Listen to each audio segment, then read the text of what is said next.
사도행전 2장 1절부터 13절 말씀 우리 한 절씩 보겠습니다. 제가 1절 읽겠습니다. 오순절 날이 이미 이르매 그들이 다 같이 한 곳에 모였더니 홀현이 하늘로부터 급하고 강한 바람 같은 소리가 있어 그들이 앉은 온 집에 가득하며 마치 불의 혀처럼 갈라지는 것들이 그들에게 보여 각 사람 위에 하나씩 임하여 있더니 그들이 다 성령의 충만함을 받고 성령이 말하게 하심을 따라 다른 언어들로 말하기를 시작하니라. 그때 경건한 유대인들이 천하 각국으로부터 와서 예루살렘에 머물러 있더니 이 소리가 남에 큰 무리가 모여 각각 자기의 방언으로 제자들이 말하는 것을 듣고 소동하여 다 놀라 신기하게 여겨 이르되 보라, 이 말하는 사람들이 다 갈릴리 사람이 아니냐? 우리 각 사람이 난 곧 방언으로 듣게 되는 것이 어찌 됨이냐? 우리는 바데인과 메데인과 엘람인과 또 메소포타미아와 유대와 갑바도기와 본도와 아시아, 부르기아와 밤빌리아, 애굽과 및 구레네에 가까운 리비아 여러 지방에 사는 사람들과 로마로부터 온 나그네 곧 유대인과 유대교에 들어온 사람들과 그레데인과 아라비아인들이라. 우리가 다 우리의 각 언어로 하나님의 큰 일을 말함은 듣는도다 하고 다 놀라며 당황하여 서로 이르되 이 어찌 된 일이냐 하며 또 어떤 이들은 조롱하여 이르되 그들이 세술에 취하였다 하더라. 아멘.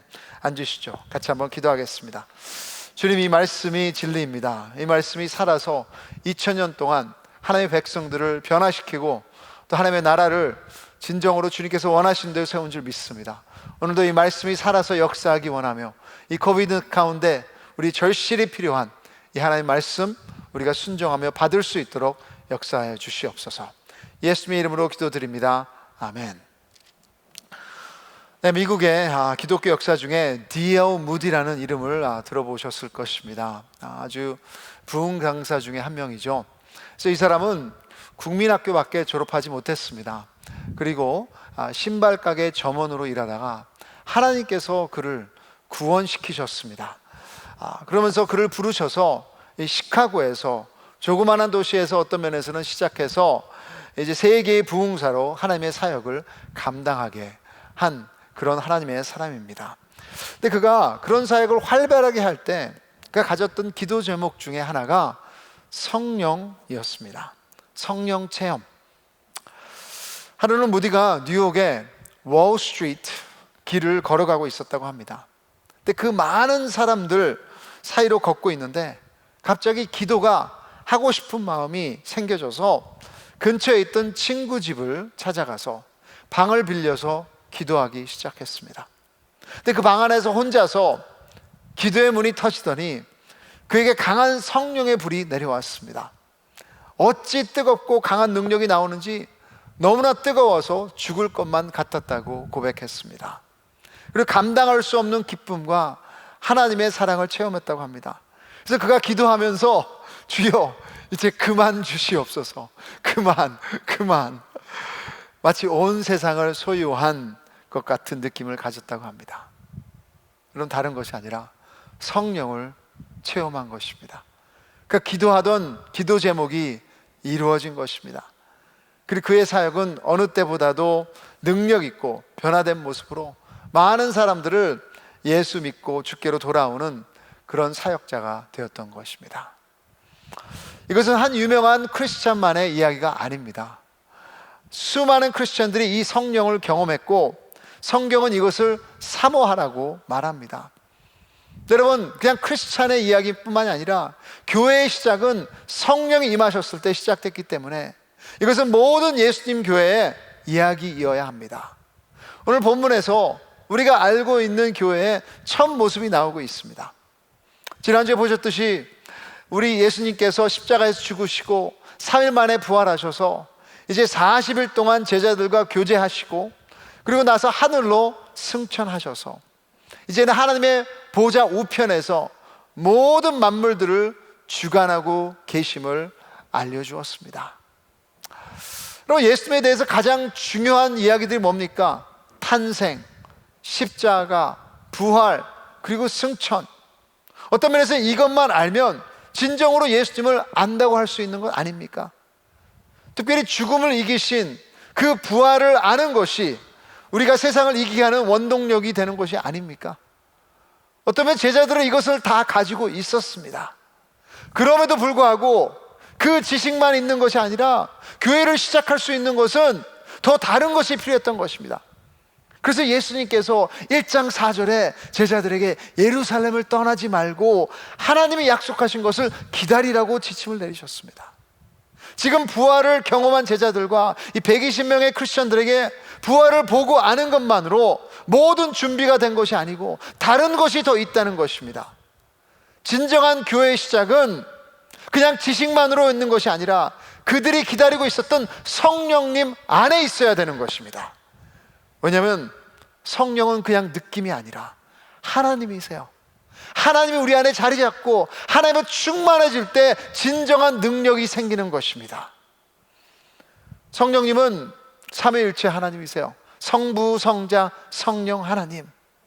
창조 때에도 있으셨고 마리아가 예수 그리스도를 임신하셨을 때 성령 안에 임신했다고 말했습니다. 무엇보다도 예수님의 약속입니다. 요한복음 14장 16절에 보시면 예수님께서 내가 아버지께 구하겠으니 그가 또 다른 보혜사를 너희에게 주사 영원토록 너희와 함께 있게 하리니. 26절에도 동일하게 약속하셨습니다. 보혜사 곧 아버지께서 내 이름으로 보내실 성령. 예수님이 승천하신 이유가 여기에 나오고 있는 거예요. 예수님이 계시면 성령님이 오시지를 않으셔서 예수님이 승천하셔서 가셨는데 어떤 면에서 이제 성령의 시대로 예수님의 역사를 이어가시는 것입니다. 신학적으로 보면 지금은 성령 시대, 교회 시대가 열렸다고 할 수 있습니다. 그래서 어떤 학자들은 사도행전은 그냥 사도들의 일이 아니라 진짜 이것은 성령님의 행전이다. 즉 성령 행전이라고 해야 된다 하는 사람들도 있습니다. 우리 크리스천들에게 아주 중요한 메시지가 여기 나옵니다. 예수님을 아는 지식만으로는 안 됩니다. 예수님께서도 믿는 제자들에게 성령을 기다리라고 하셨습니다. 여러분, 우리도 마찬가지예요. 예수님의 십자가 부활은 믿지만 성령님을 부인한다면, 성령 충만하지 않는다면 예수님의 역사에 제대로 동참할 수 없는 것입니다. 특별히 여러분, 아들에게 주신 사명이 뭡니까? 땅끝까지, 그래서 예수님께서 우리 제자들에게 주신 것은 땅끝까지 가서 복음을 전하라는 그 예수님의 증인의 사명을 주셨습니다. 그것은 우리의 힘으로 할 수 없는 거예요. 그러게 여러분, 교회에서 모이는 것이 중요한 것이 아니라 그 자리에 성령님이 함께 하시는지, 성령 충만한 것인지, 그리고 왜 이것이 그렇게 중요하고 어떤 의미인지를 오늘 본문에서 같이 한번 보도록 하겠습니다. 그래서 여러분, 첫째로 성령님은 하나님의 교회를 교회답게 만드시는 분이십니다. 여러분, 1절부터 4절 우리 같이 한번 보겠습니다. 오순절 날이 이미 이름에 그들이 다 같이 한 곳에 모였더니 홀현이 하늘로부터 급하고 강한 바람 같은 소리가 있어 그들이 앉은 온 집에 가득하며 마치 불의 혀처럼 갈라지는 것들이 그들에게 보여 각 사람 위에 하나씩 임하여 있더니 그들이 다 성령의 충만함을 받고 성령이 말하게 하심을 따라 다른 언어들로 말하기를 시작하니라. 이것을 읽으면 우리의 많은 관심은 그 성령 충만의 현상에 가 있습니다. 어떻게 우리 눈에 보이는지. 그래, 여러분, 첫 번째 현상은 하늘에서 내려오는 강한 바람입니다. 바람은 인간이 잡을 수가 없습니다. 컨트롤할 수가 없어요. 어디서 오는지 어디로 가는지도 우리가 알 수 없습니다. 바람의 히브리어는 루아입니다. 그리고 헬라어로는 뉴마라는 단어예요. 근데 여러분, 둘 다 그 단어를 보시면 거기에는 호흡, 생명이라는 뜻이 담겨져 있습니다. 여기 아주 중요한 의미는 성령은 하나님의 생명을 가져오는 하나님의 숨, 생기를 의미하는 것입니다. 또 하나의 현상은 불의 혀처럼 갈라지는 것들이 임하였다. 불을 말하고 있습니다. 불은 하나님의 거룩한 임재를 성경에서 말합니다. 더러운 것을 불로 태워버리며 깨끗하게 새롭게 만드는 역사예요. 이 바람이나 이 불이나 사도행전은 꼭 그랬다는 것이 아니라 그렇게 눈에 보였다는 거예요. 그러기로 확실한 것은 들리는 것과 보이는 것의 역사가 분명히 있었습니다. 여러분, 그것의 목적은 쇼가 아니라 변화예요. 하나님의 생기로 우리 안에 넣어질 때 우리가 진정으로 살아나게 되는 것이고, 그리고 하나님의 불로 진정으로 우리의 더럽고 추한 것들이 불태워짐으로 인해서 진정으로 깨끗하게 하나님을 살아갈 수 있는 능력이 생기는 거예요. 그래서 하나님께서는 성령님을 통해 하나님의 백성을 변화시키는 작업을 시작하신 것입니다. 우리는 문제가 바깥에 있다고 많이 생각을 합니다. 그래서 남을 비판하고 손가락질하고 그들의 잘못된 것만 보이고 그것을 글로 쓰든지 말로 하든지, 그래서 그 상황이나 그 사람이 변화될 때 문제가 해결된다고 생각합니다. 하지만 복음은 남의 잘못보다 나 자신 안에 있는 문제를 인정하고 먼저 보는 것입니다. 하나님께 성령님을 통해 변화를 요구한 사람은 그 120명의 사도들 말고가 아니에요. 예수님을 죽인 사람들이 아닙니다. 하나님께서 먼저 변화를 요구한 사람들은 교회 바깥의 사람이 아니라 교회를 시작하는 사람들이었습니다. 성령님께서 가장 먼저 찾아온 사람은 예수님을 만났고 예수님을 믿고 따른다고 했던 사람들이에요. 우리의 문제는 우리로 가득 차 있어요. 그러게 하나님이 들어오실 자리가 없는 것입니다. 그 가득 차 있는 것이 제대로 우리를 바꿀 수가 없습니다. 그것이 아이러니한 거예요. 그러게 하나님께서 하나님의 성령을 내려주신 것입니다. 이번 주에 저녁 한 11시가 넘었는데 저희 집에 초인종이 울렸습니다. 그 창문으로 보니까 어떤 한 젊은 남자가 검정 후디를 딱 집어쓰고 막 노크를 하는 거예요. 그래서 제 아내가 물어보니까 앰뷸런스를 불러달라. 그래서 제 아내가 911을 앰뷸런스를 부르고 난 후에 제 아들과 제가 나가서 그 사람과 대화를 했습니다. 근데 초점이 흐려요. 그리고 귀에 막 소리가 들리는데, 많은 소리가 들리는데 두렵다고 저한테 말했습니다. 알고 보니 마약을 했습니다. 그래서 함께 기도해주고 기도가 끝나니 앰뷸런스가 도착해서 데려갔는데 그 사람의 뒷모습을 보면서 너무 불쌍하더라고요. 왜냐면 알잖아요. 그 안에 마약의 힘이 들어있는데도 그 마약의 힘으로 그 사람을 변화시킬 수 없습니다. 자신을 진정으로 바꿀 수 없는 힘이 없어요. 여러분, 그것이 그 청년만일까요? 공부를 해서 지식이 더 많아지면 진정으로 자기 자신을 바꿀 수 있는 것입니까? 돈이 많다고 사람들을 조건 없이 사랑할 수 있는 힘이 우리 안에 있습니까? 성경 공부 지식이 많다고 해서 자신을 제대로 변화시킬 수 있습니까? 아니에요. 우리 안에는 선한 것도 없고 우리 자신을 바꿀 수 있는 능력도 없습니다. 그러기라면 성령이 필요한 것입니다.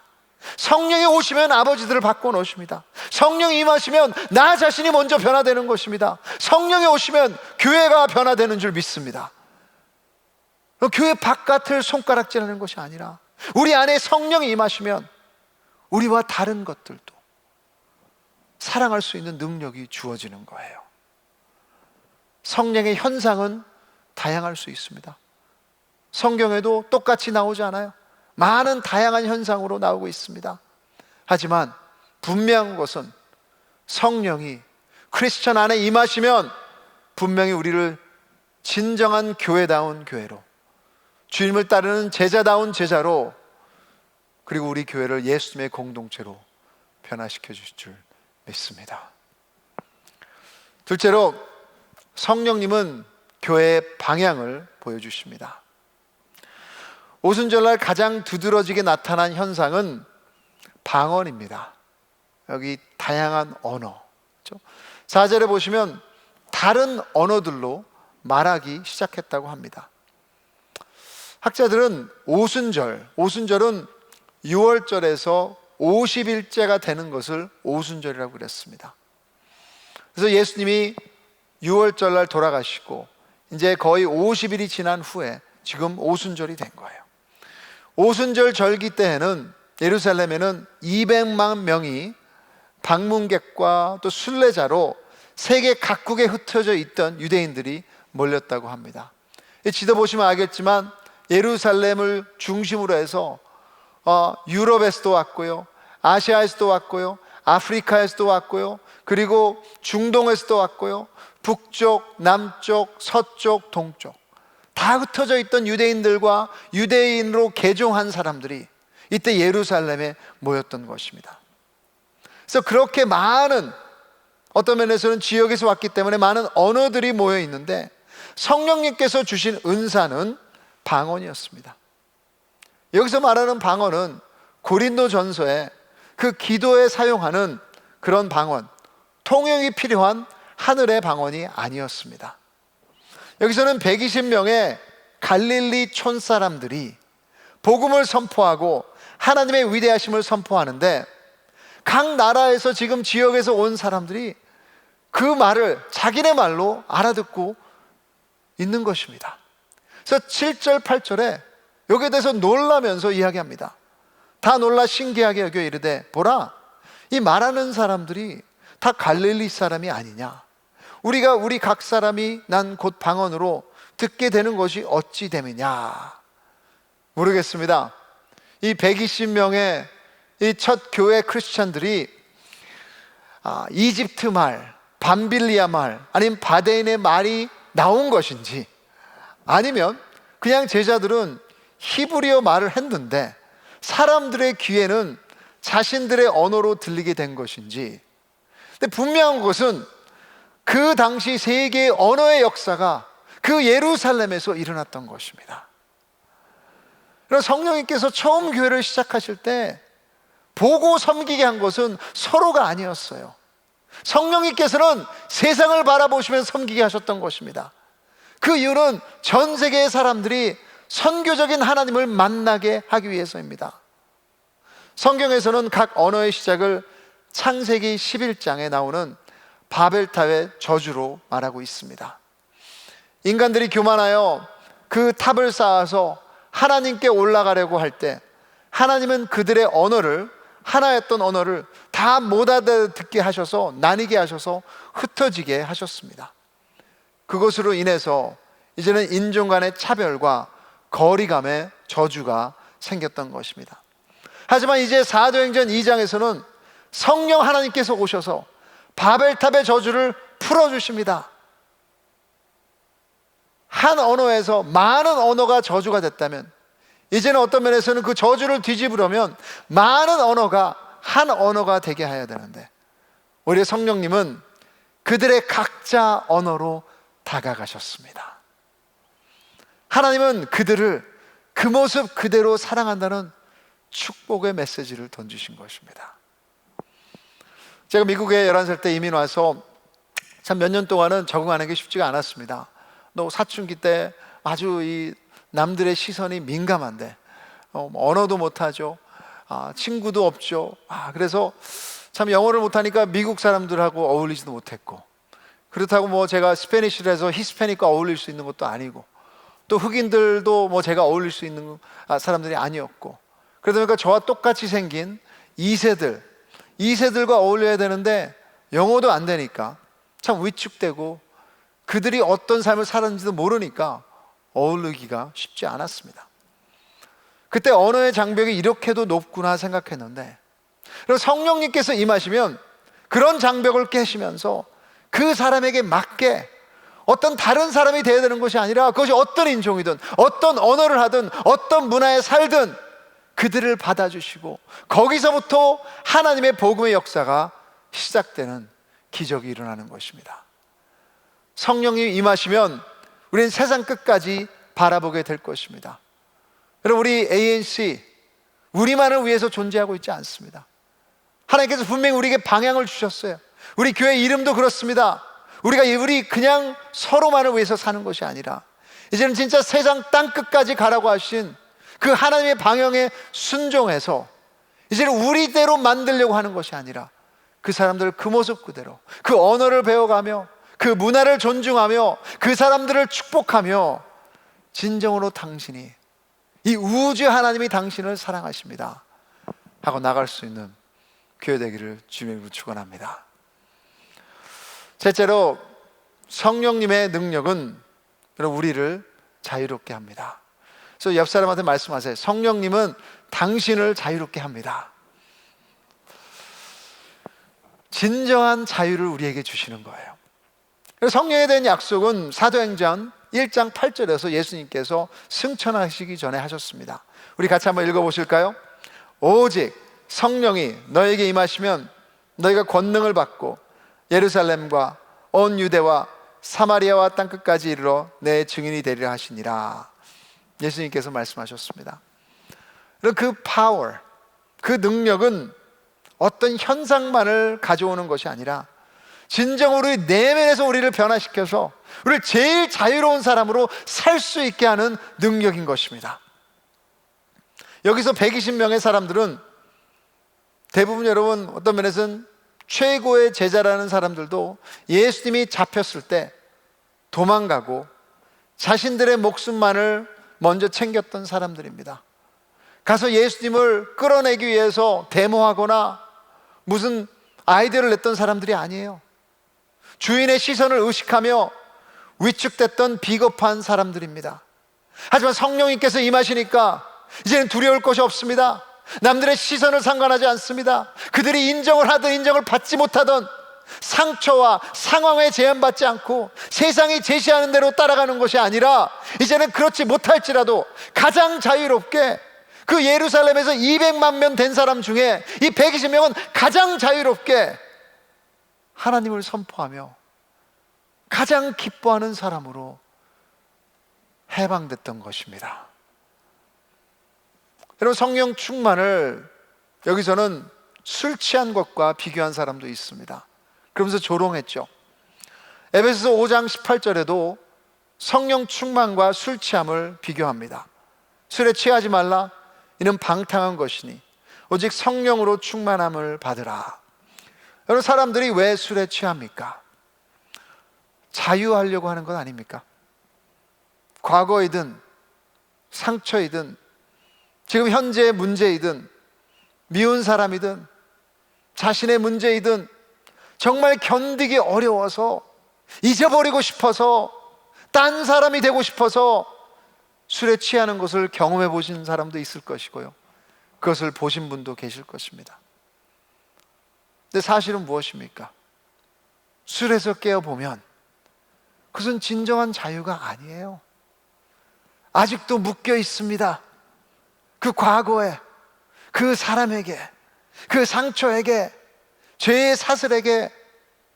하지만 여러분, 성령님은 다릅니다.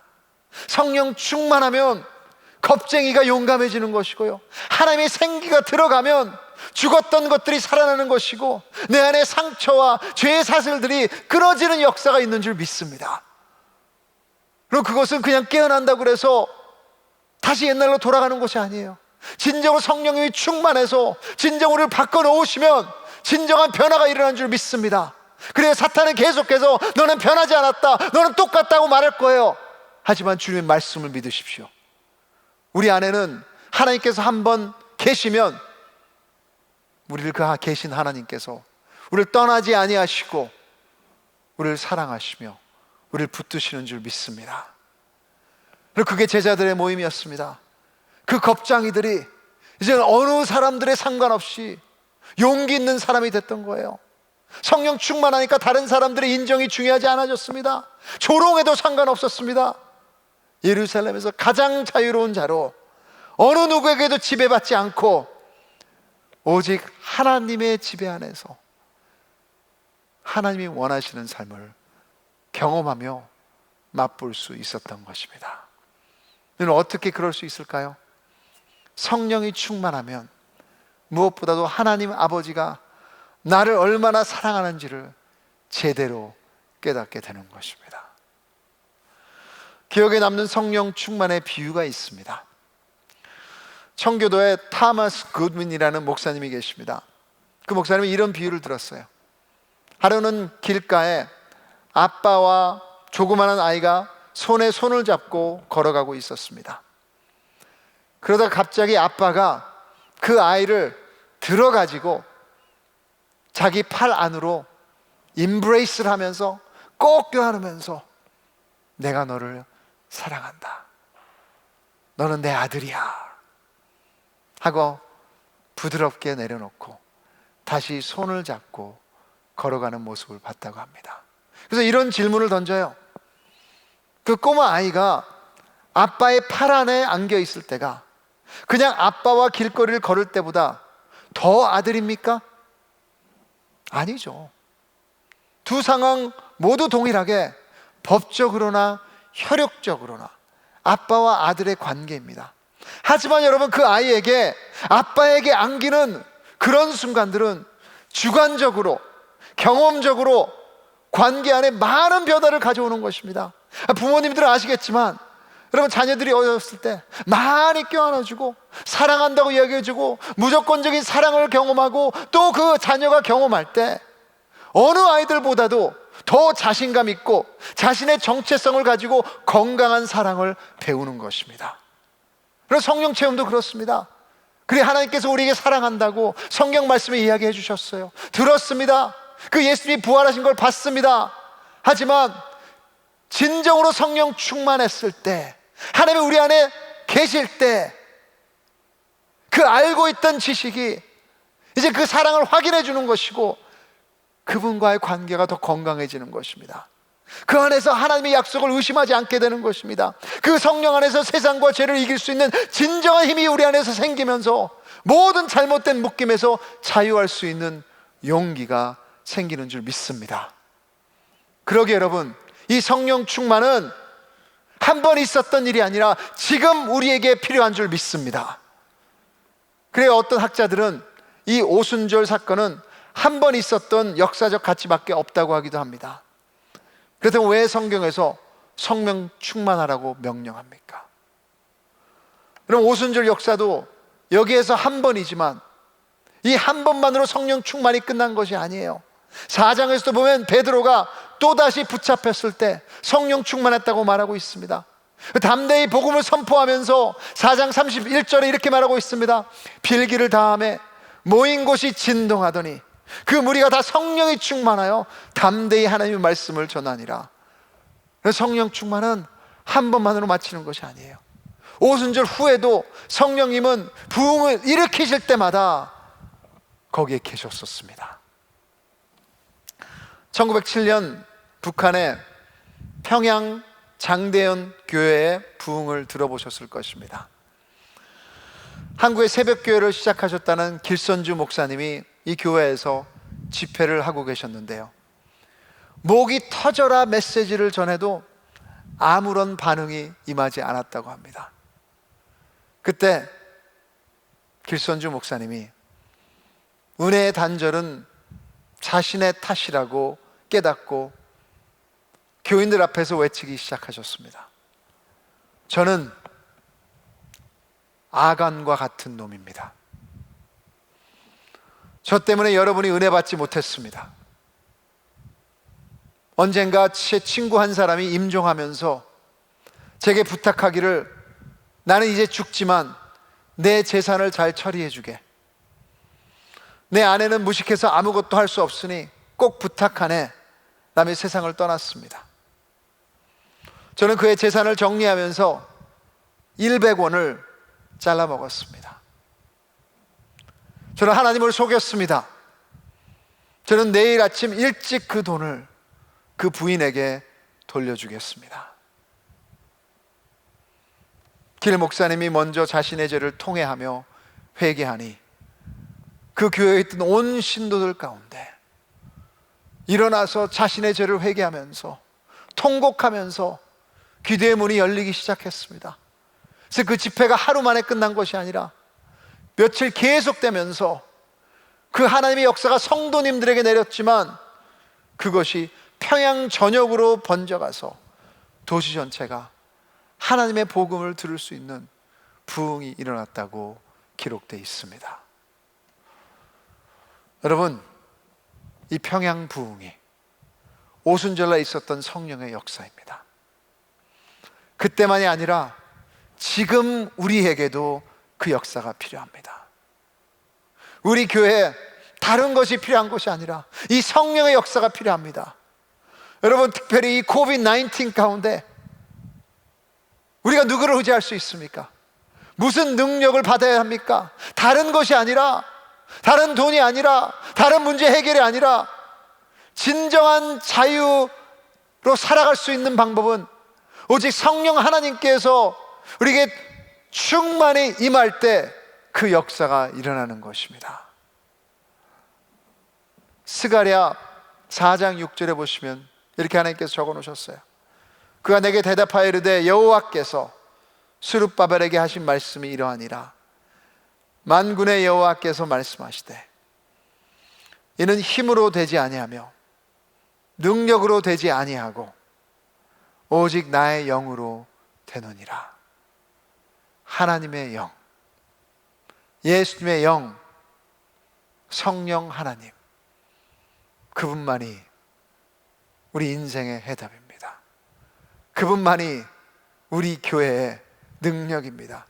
그분만이 우리로 가득 찬 우리를 진정으로 변화시키고 자유롭게 하실 수 있는 분이십니다. 나의 힘을 의지하면 성령님을 의지하지 않을 것입니다.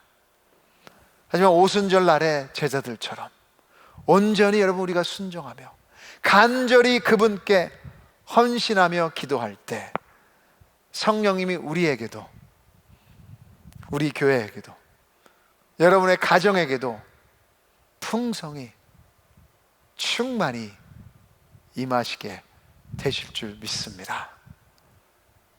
성령님이여 오시옵소서. 이제 찬양팀 나올 텐데요, 여러분 일어나실 수 있는 분은 일어나셔서 우리 같이 한번 통성으로 간절히 기도 한번 했으면 좋겠습니다.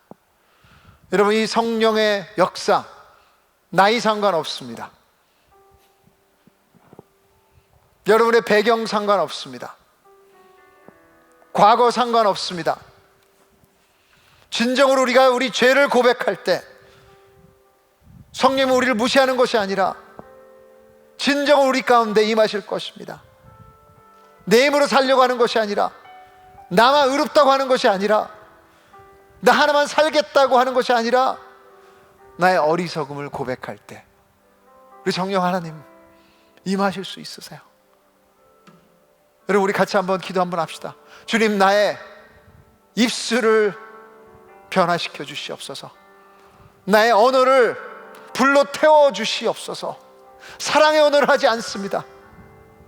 우리 생각을 주님 앞에 진정으로 새롭게 바꿔달라고 기도했으면 좋겠고요, 우리 마음이 진짜 미운 것으로 상처로 가득 차 있는데 주님 치유하여 주시옵소서. 진짜 주님밖에 없습니다. 우리 간절히 주님 앞에 우리 통성으로 기도하면서 주님 지금 임하여 주시옵소서. 성령 충만하게 하여 주시옵소서. 우리 같이 한번 기도하시겠습니다. 하나님 아버지, 이 시간 주님 앞에 나옵니다.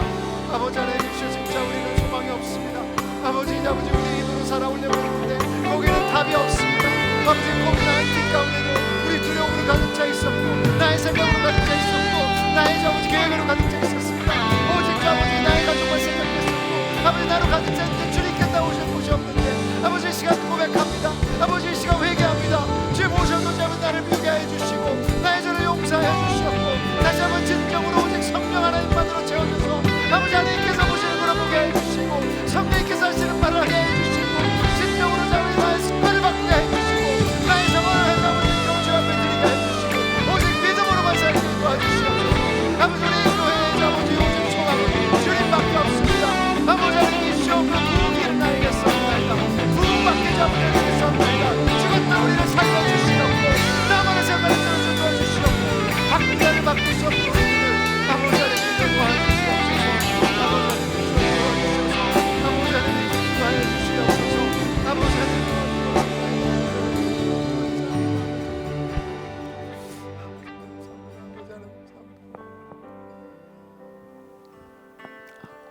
마지막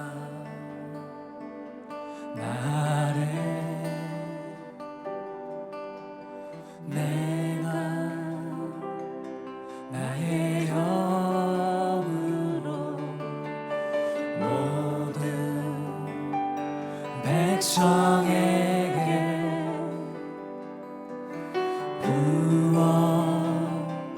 주리라.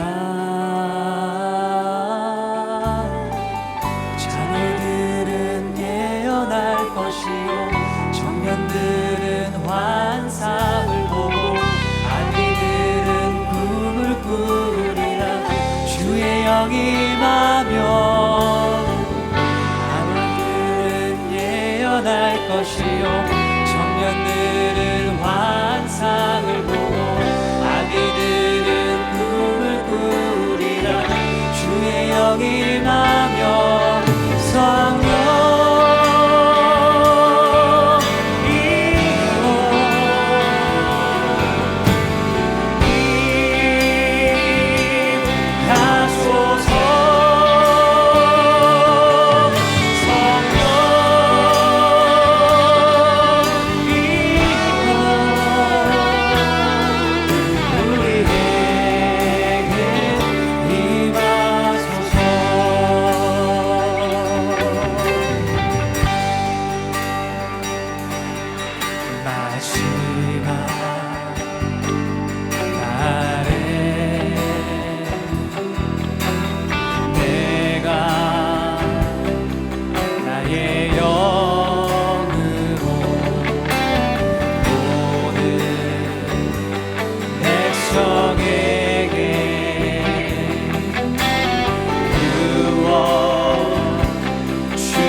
같이 한 번 더 기도했으면 좋겠습니다.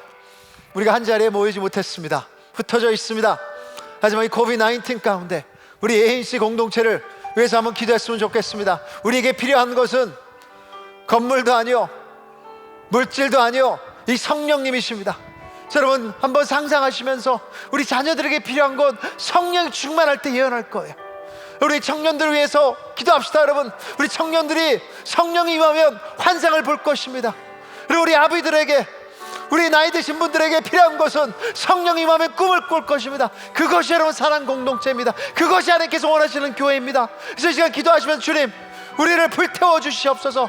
하나님의 생명을 넣어 주시옵소서. 진정으로 하나님의 뜻을 발견하는 저희들 되게 하여 주시옵소서. 우리 자녀들을 위해서 기도하시고, 리더십을 위해서 기도하시고, 우리 청년들을 위해서 기도하시고, 같이 한번 우리 주님의 이름으로 주님 간절히 기도하겠습니다. 기도하시겠습니다. 하나님 아버지, 이 시간 주님 앞에 나옵니다. 아버지 하나님 주시오. 성령 충만을 원합니다. 성령 충만을 주옵소서. 우리 자녀들이 자모이자 우리 자녀들이 자모이자 그들이 예언할 것입니다. 우리 재현이와 세연이가 복귀가 자모자 되십시오. 성령의 충만을 받아야겠습니다. 그냥 자모자를 자기 생명을 살아가는 사람이 아니라 성령의 지면을 살아가는 원합니다. 아버지 주시오. 우리 성령이 원자고 원하고 아버지 리더십들의 많이 잡고 깨끗이 기도자고 경례를 내리고 아버지 복음을 믿고 원하고 아버지 불태워 주시오. 아버지 우리가 잡고 있는 성령을 아버지 우리가 받아주셨습니다. 아버지 여기서 나를 바꾸시옵소서. 아버지 아버지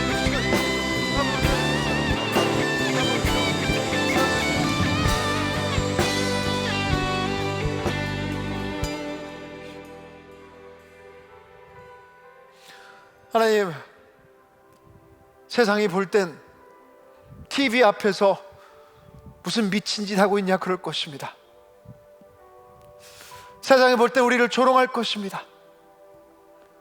세상이 볼 때는 어이가 없을 것입니다.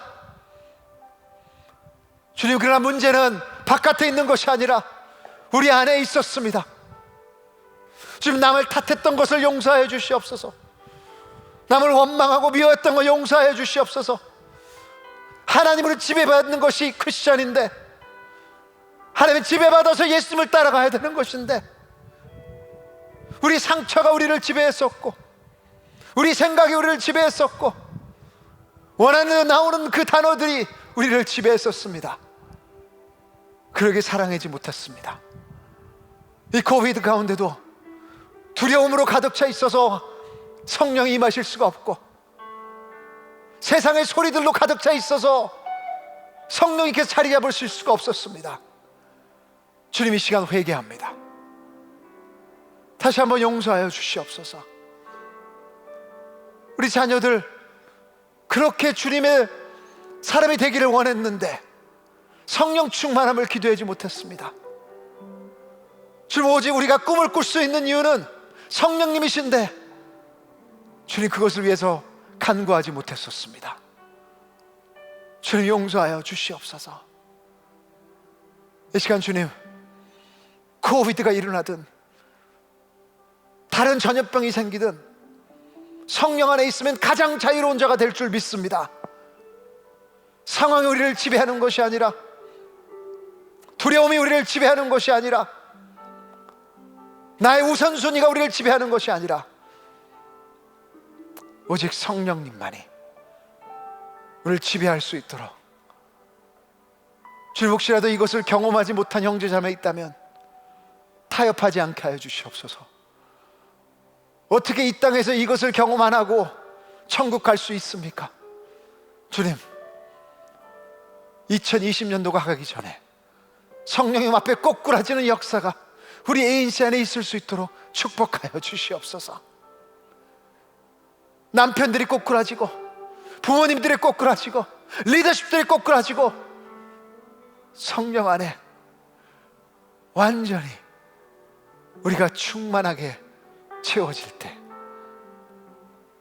두려움이 사라질 줄 믿습니다. 전도가 될 줄 믿습니다. 복음이 전파될 줄 믿습니다. 선교가 시작될 줄 믿습니다. 우리 가정이 살아날 줄 믿습니다. 우리가 변화될 줄 믿습니다. 그래서 오늘 예배 가운데 함께 하여 주심을 감사하며, 오늘 이 은혜를 버리지 않게 하여 주시고, 이제부터 성령 충만을 간구하는 우리 ANC 되게 하여 주시옵소서. 그래서 주님, 코비드가 어렵습니다. 하지만 성령 충만하면 능히 이길 수 있는 줄 믿습니다. 그래서 주님, 우리의 물질과 우리 마음과 우리의 삶을 주님 앞에 헌신하오니 진정으로 성령님께서 이것을 좌우지휘해 주셔서 진정 하나님의 나라를 세워 주시옵소서.